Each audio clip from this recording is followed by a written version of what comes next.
Basketball. I'm Jose Salviati, editor to peachbasket.net. He is Steve Purciello, a longtime educator, vice principal, high school basketball coach, athletic director, and the host of Celtic Chalk Talk. Celtic Chalk Talk is a pod dedicated to the latest news and opinions surrounding the Boston Celtics from a lifelong fan, Steve. That pod will drop new episodes every Monday, but this is the Shot Clock Pod, the best 24 minutes of random NBA thoughts online anywhere. This podcast was born out of the content of Steve's 13 Rules Random NBA Thoughts articles, which he publishes weekly. Steve and I have exactly 24 minutes to discuss what's on his mind around the NBA. Today, we'll discuss his latest 13 Rules Random NBA Thoughts article, where he shares his random thoughts after week 18 of the 2025-26 NBA season, which included the All-Star game break. Talked a little bit about that. I think we got a little bit more to talk about today, though. So before we get into it, if you've made it this far, please subscribe, comment, all of that stuff means the world to us, and we're grateful for all of it. Thank you, thank you, thank you. Ready. Steve, are you ready? Clock is on. All right, we start with the All-Star game. You started by calling out that Wembanyama set the tone. Now, you also said you didn't watch it. So we talked about this last week. Did you not watch any of it? We just I had went back on literally no YouTube and interest. watched it after I read about it on Monday. I was, Yeah, in my mind, I'm going to give you a bigger thing. I think it was a changing of the guard. Wembanyama is now the face of the league, and guys follow him. LeBron is the one who really started the half-assed game in the All-Star game where you don't play hard. And I think this was the changing of it. And Wembanyama deserves a lot of credit. He will be a great image for the NBA because everything he says and does is the right thing. And that's what you need if you have somebody. People can't take a piece of him. He doesn't take it easy. He plays hard all the time, gives you everything. Just a perfect image for the NBA. yeah. It's ironic. I know you didn't watch it, so I don't know that you caught this nuance, but it's ironic that because I did watch it, and Wemby absolutely played. They were blocking shots. People were diving on the Yeah, floor. It was crazy. I just hadn't seen that in an All Star game in like forever. But he that's lost right. both of his games, you know. So the guy who put forth the effort didn't get any wins out of it. So I hope that isn't a precursor for something where guys are going to Well, say, "See, what's the point? What's the point of playing that just hard? to You're not add even going to win." something to that, and think about this will make it beautiful if this works out. And I'm trying to be nice. He's an opportunist. He saw the Miami Heat having something of him and Wade, and so he ran. He went back to Cleveland because he felt guilty, went to LA because he wanted to live out there. All these things, it's all about LeBron. And he played with four different teams. I think he's starting to realize something. Yesterday, they had the statue for Pat Riley and all that, and he was watching it. I think he Yeah, realized he'll be lucky if he sees a statue. He might get one in Cleveland, but he ain't get. I don't think he'll get it anywhere else.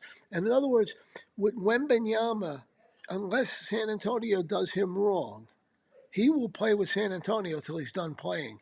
And maybe the rest of the NBA players will begin to do similar things because when LeBron began moving around, that became the mantra of the league. There was no loyalty to a team, yeah, and fans want loyalty. So I hope, that is part of it. That's why I say everything out of Wembanyama's mouth, every action is all positive and good for the league where LeBron wasn't always that way. wow. Wow, I think Miami might bronze him up. It's just D Wade out there right now. He's a little lonely, but we'll see how it plays out. But yeah, listen, I agree. I like Wemby. I like Wemby as a player. I like what he stands for, and I really enjoyed watching the All Star games, the All Star games, because there was multiple games, in large part because of the effort he put in. Yeah. Undeniable. Let's move to real basketball now, if you will. You mentioned that there was an Eastern Conference power shift. The Pistons, the Celtics, the Knicks, the Cavs are the four best teams. And right now, it's, I don't know, pick one, right? Harden revitalized that team in Cleveland. You wrote about that. The Pistons have been good from the get go. The Celtics might be getting Jason Tatum back.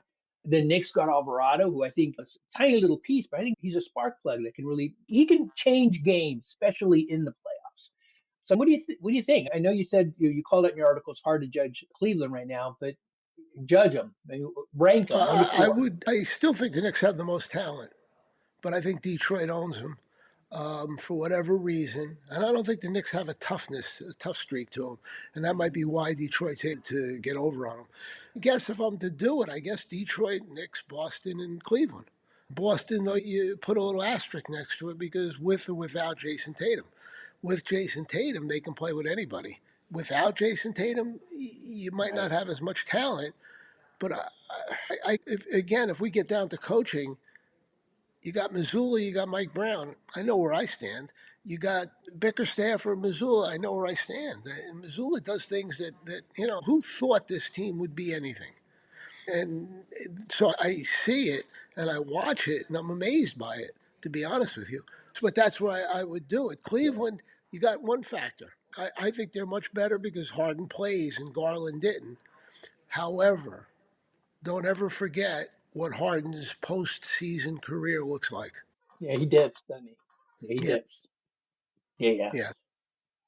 yeah, If you get redemption run from Harden, you got something. But if you got the business as usual Harden, then unfortunately you got nothing. Interestingly, you called out in your article the record against each other, and it's shocking when you look at it, right? Or Detroit is 7-2 against the other three teams. Cleveland is 1-5, and the other two are right in the middle. So it really is Detroit, man. It's yeah, Detroit right now. yeah. Let's shift to the West now. The West for a long time has been Oklahoma City and everybody else, right? The way they started, the way they've looked, and all of a sudden there was just a bump in the road, and all of a sudden they look beatable, and they've lost games. And so when you did the same thing, and to me it's pretty staggering. Oh, let me call out the Western teams that you called out: the Thunder, the Spurs, the Rockets, the Nuggets, the Lakers, the Timberwolves. The record against each other. Who's the Well, dominant Spurs. team in the West? Spurs have the best record, but you got to throw it out because of all the injuries. Crazy. Yesterday, for example, their two best players on Oklahoma did not play, Williams and Shea. Yeah. And they went out. They did beat Cleveland, which was interesting. But the point being, they're beat up. So you got to think the defending champs are the favorite until somebody knocks them out. It's like boxing. That's the way you'd look at it. But I got to think San Antonio, they have no real experience in the playoffs. But I've got to think they've got a shot. And don't forget, again, he's better than anybody. And crazy, and they got Mhm. some good players around him. But crazy things can happen with this guy on the court because defensively he changes the game, offensively he changes the game. So how do you guard him? He can Yeah. shoot anywhere he wants at any time, and nobody's going to block his shot unless he doesn't jump. But it's incredible. So Yeah. that's what. In I think it was in part of Run It Back podcast a couple of weeks ago. I had a little feature on Wemby, and I called him Kareem 2.0. Not because certainly there's a lot of things that they resemble each other, but it was really more they're both readers, they're both intellectuals, they both spent some time studying Eastern mysticism and yoga and all that. The similarities are there. But when you think about their game, there's no sky hook, which I would love to see Wemby pull out a sky hook. That would be epic. But this is Kareem Abdul-Jabbar, but with a three-point shot, and Oh probably yeah, a better defender. Kareem was really good at the start of his career. When I got to see him in the late '80s and stuff, he was a great defender, but he's still blocking occasional shot. yep. But Wemby's a solid defender. This guy's he's a unicorn, man. He's unbelievable. If he stays healthy, if he Yeah, stays healthy, and go I ahead. think the world of Jabbar. If he stays healthy, there's no comparison between the two of them. Think about it. Wow. Think about what Jabbar could do and what this guy can do. There's no comparison. Defensively, he's better right Yeah. now. Offensively, he Yes. doesn't have a sky hook, but he's got everything else in every way. He's 7'5" or 7'4", whatever it is, but he's got Cornette usually playing next to him. So he's not even a five. How do you compare him with anybody? He's not Yeah. Kevin Durant. Durant's got a more fluidity in his game. But who could you compare him with? There's nobody you can even put in the same sentence as him. And I've watched a lot of basketball for a lot of years. I can't even. Dr. J? No. Who? There's nothing. There's nothing. This is an No. unbelievable. And the beauty of it is, not only is he good, he just doesn't says the right things. Sort of, and this is crazy, Yeah. Aaron Judge in baseball. Aaron Judge says the right thing at all Mm. times, and he's dominant. Same idea, but I think Wemby could be way more dominant than Aaron Judge in the sport. That's crazy. That's crazy. And we're just at the start of the Wemby experience. So I'm excited to see where it goes. But yeah, it's shocking for me. I'm in the West to see that all of a sudden the Spurs, who I don't think anybody gave much of a shot when you talked about preseason favorites. Nobody said the Spurs. We were talking about the Nuggets. We were talking about the Thunder. People said the Lakers. Nobody said the Spurs. Yep. And now here they are. I'm excited. I'm excited to see how far they go in their first playoff run with this team. Let's talk about rookie plus minus leaders. This was an interesting Astounding. one. You wrote about, yeah. If we were to ask, and I'll ask it now before we dive in, if those of you who are listening and haven't read Steve's article, if you were to guess the top rookie in terms of plus minus, start to throw out names. You're thinking Bryce Flag, Harper, you're thinking Canepo, Flag for sure. Who are we missing, Steve? Give it up. Go Hugo ahead. Gonzalez. And he's way Right. ahead of the next person. He's a plus 250. And what is it? Harper's 187, I believe, something like that. So Yeah. it's incredible. And Ugo only plays about 12, 13 minutes a game.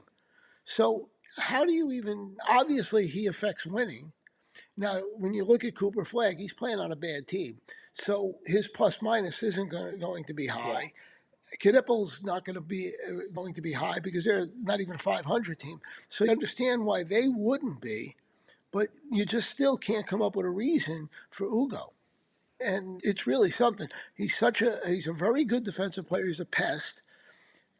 Offensively, he's more of an opportunist. He's not really. He doesn't. If he gets a shot, this guy will be a star. But the point being, he just affects winning. Obviously, Yeah. Yeah, I never gave a whole lot of weight or put a whole lot of weight on plus minus to see the value of it. But you're on the court when your team gets a good run, your plus minus goes up, right? You didn't really do anything, but you were there. But when it's consistent, then it matters. And yeah, Hugo Gonzalez right now, updated numbers, plus 255. It's gone up yesterday, yeah. after the game yesterday. And Dylan Harper, yeah, plus 208. And then yeah, then and it just falls off a cliff. Concanopel plus 114. Myron Gardner, it's a name I don't know, plus 50. He dives off a cliff after that. But yeah, so you've watched him play. He just needs If a he could consistent score, shot. if he does things, he can go to the basket. He made a big three at the buzzer against the Nets to put him into overtime, so he can. But he's not a good foul shooter at all. It this Mhm. is He's 19 years old. He puts his time in. This guy could be a star in the That's league, great. and people will like him because of the way he plays the game hard. Yesterday, Yeah, he guarded Doncic, and he was getting under his skin, where he didn't like it, and that's what he does constantly. But now, if he can score, you're looking at a guy that's going to make a lot of money. yeah, yeah, and probably price his way out of Boston at that point because they're not going to have a Well, lot of money to give. I don't think that's a by conversation that for another time, time. Tatum But and Brown will be getting a little older, so maybe he's there we next. go. It's a great segue. You handed it to me. Speaking of getting older, let's talk about the Oh, Golden State Warriors. You called out that you watched a couple of their games. They've got no Curry, they got no Butler in the games that you watched. It made you sad. yeah. What made you sad You about the know, Warriors? I was looking at that and I was thinking about it. They never came up with a Butler and Curry are good. If it was 7 years ago, they could win a title, but they never came up all these Yeah, years, and it's what 10, 12 years. They've never come up with another guy. And I was looking at who they've drafted, right, and I'll say some names you wouldn't even know who they right. are. Some of them, these are their first round picks. A guy by the name of Baldwin, Patrick Baldwin, has been going around the league. He's played with everybody now. They've signed him for 10 days and all. Kaminga, which we know the story on that. Wiseman was the second Yep, pick, I believe, in the draft. yep, Jordan yep, Poole, he's not even getting time for New Orleans. Evans, who I don't know who he is, and Damian Jones. These are people. These are their first round picks. So they've really never been yeah, able to complement what they've got. And let's face it, Curry's a general player, and Butler, yep, he's a really good player. They just couldn't really do anything around it. And now they're gambling by taking Porzingis, who's hurt every other day. In fact, he played against Boston the other night. Yeah. Last night, I believe he was out. He was sick against Denver yesterday already. And sick isn't having the flu or whatever it is, and all the other injuries that he has. So they're gambling because they're just trying to piece things together for Curry. But it's not a good situation. And I'll say last thing, if it continues and they're not good, and it's sad to watch this champion so bad. It's like watching an older boxer Yeah. get in the ring and just get beat up when he could. Muhammad Ali, That was not Larry a good Holmes. day. But yeah, yeah, and that's Yeah. what it's like when you're watching this team. So it really like just it's sad to watch. But somewhere management's got to think about it. Now the other thing I'll say, and it's really interesting, just in the back of your mind, watch Steph Curry and Charlotte. That's where he's from. How's Charlotte doing? They're getting better. And it just if Curry at some point doesn't want to stay with the Warriors, I don't think Curry would want to leave. But if it does, just as Charlotte gets better, you begin to wonder, does he want to go home? And I would think Golden State would do Yeah. anything he asked for. That would actually be a kind of a feel Yeah, good story, yeah. though. That'd be He's cool. another I'd like guy to that see says that. and does the right thing at all times and just a class act. Outstanding. Let's see how things play out in Golden State. We talked about the East earlier. We brought up teams like the Celtics, the Cavs, the Pistons, the Knicks. We didn't bring up the Philadelphia 76ers with reason, but you did write about them. And you said, you and I've talked about this before, right? If Embiid is healthy and can contribute like he can contribute, they're a sleeper, but he's just not playing. So what do you think? What do you think? What's the ceiling for the What do you Philadelphia think? 76ers? I wish I knew. I think I've watched a little. I think I watched half of one of their games. I'm a big fan of Tyrese Maxey, and in this particular game, Edgecombe went off, Yeah, and he looks great. They gave up on Jared McCain, which I thought was shocking, weird. They look to me like a mid-tier team, the kind of team that might win a round, that's what. and that's it.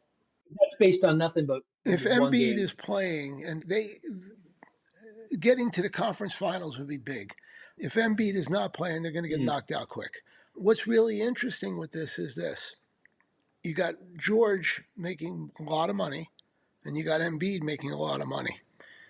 And I believe Embiid's got yeah, 3 more years or 4 years left on his contract. That means that you're restricted. You're going into those seasons with 60,000 less on your cap, 60 million less on your cap because you've already spent it on Embiid.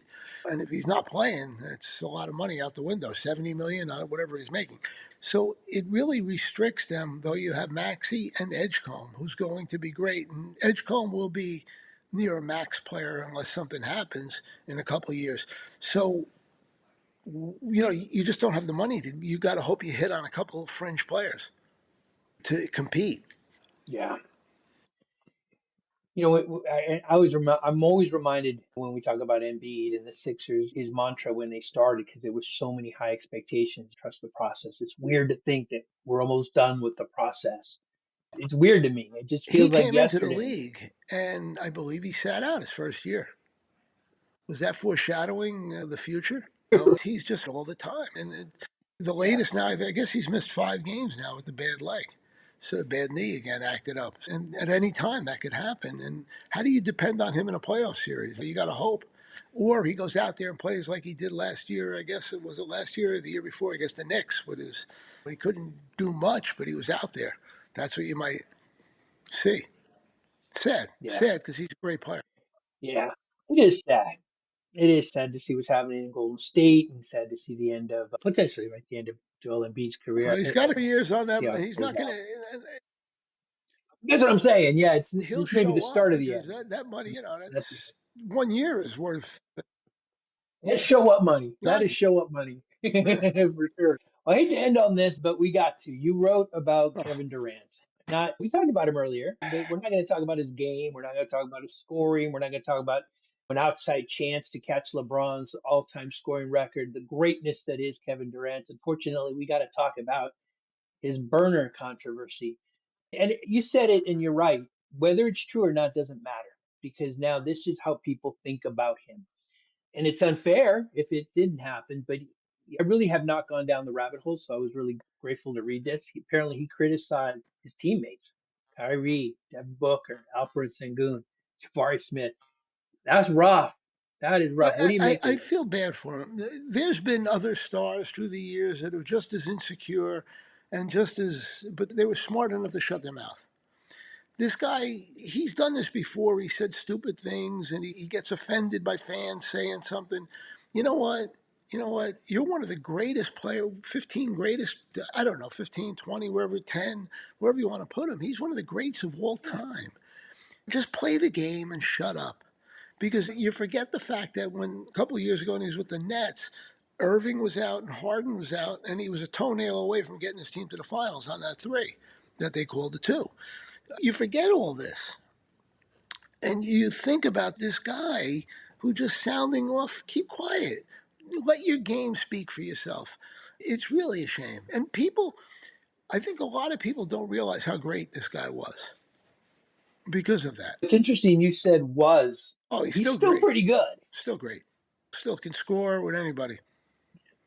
And he's not the Yeah. strongest guy, but he's unstoppable if he gets on a roll. The other thing you called out in your article is you alluded to it. He's got more money, doesn't know what to do with it.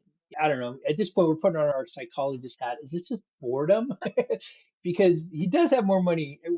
Why is he doing this? If assuming he did it, what's the It idea behind makes it? yeah, it What's makes the no thought sense. process? Makes absolutely no sense. Why? Who knows? But and it's a shame. It's a shame for such a great player. Yeah, yeah. I'm starting to go down the rabbit hole right now, but I don't Don't. It's think I not want worth to. it. Made it. Perfect. That was perfect. I think 2 or 3 times in the history of our show, we've actually hit the shot right as the buzzer went off, and this is another one of those times. Outstanding. All right, yeah, I think I'm gonna probably save this for another time, or maybe not at all. But unfortunate way for us to end the show, but that is how the show ends on KD's burner controversy. Let's hope things get worked out for KD, however this is going to work out for him. But that's it. Thanks for listening. Our time is up. Thank you for watching. Make sure to read Steve's entire 13 Rules Random NBA Thoughts article. We'll link it wherever you're watching or hearing the show today. And of course, please join us next week for more random thoughts after week number 19. The season is winding down. It's going to start to get fun here pretty soon. We'll Take talk care. next